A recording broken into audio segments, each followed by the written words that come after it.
আবার ওনারা দাঁড়িপাল্লা ভোট চায়। এত সহজ? এলাকায় মানুষ দাঁড়িপাল্লায় কখনো মানুষ ভোট দেয় নাই। কথাটা কেন বললাম?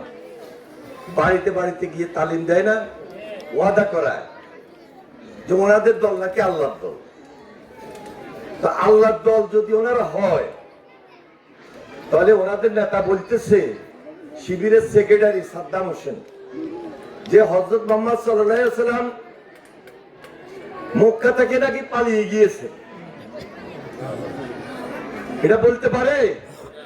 হযরত মুহাম্মদ সাল্লাল্লাহু আলাইহি ওয়াসাল্লামের উপর অত্যাচার হয়েছে, নির্যাতন হয়েছে, মক্কায় হারাম শরীফে নামাজ পড়া অবস্থায় উটের বুড়ি তার গায়ের উপর দিয়েছে, উনি অপমানিত হয়েছেন, উনি প্রতিবাদ করেন নাই,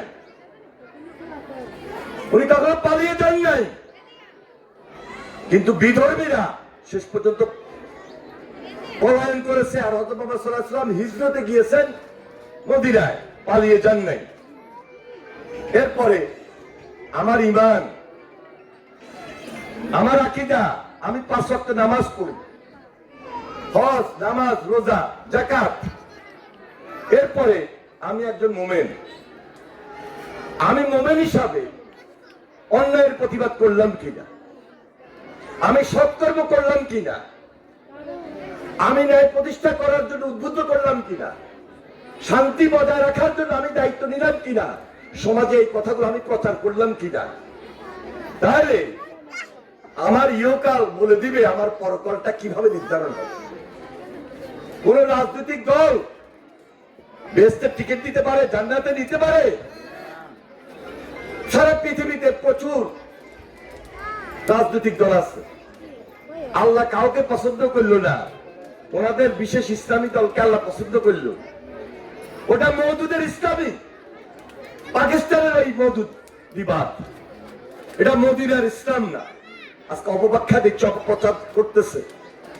বিসমিল্লাহির রহমানির রহিম সর্বপ্রথম জিয়াউর রহমান সংবিধানের মধ্যে লিপিবদ্ধ করেছে।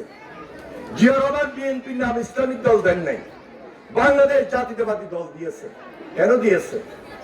এই ভূখণ্ডে সকল ধর্মের মানুষ বসবাস করে, সকল ধর্মের মানুষের প্রতি আমার সম্মান আছে, শ্রদ্ধা আছে। আমরা ধর্মান্ধ নই, আমরা ধর্মকে ব্যবহার করে রাজনীতি করি না।